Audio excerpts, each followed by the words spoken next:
చరణ్ నిన్న బాబుకి దెబ్బ తగిలింది. బట్ త్వరగా తాను కోలుకోవాలని భగవంతుని ప్రార్థిస్తున్నాను. అయినా సరే మొండోడు వెళ్ళిపోయాడు షూటింగ్కి. తన కమిట్మెంట్కి హ్యాట్స్ ఆఫ్.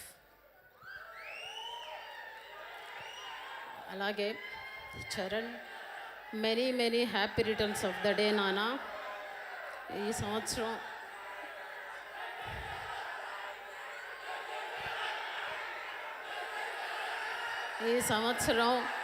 చరణ్కి చాలా స్పెషల్ బర్త్డే. తన ముగ్గురు బిడ్డలతోటి చాలా సంతోషంగా, అభిమానులు అంతకన్నా సంతోషంగా జరుపుకునే పుట్టినరోజు ఈ సంవత్సరం. నానా, నువ్వు ఇలాగే మరిన్ని పుట్టినరోజులు నీ కుటుంబంతో, నీ అభిమానులతో జరుపుకోవాలని కోరుకుంటున్నాను.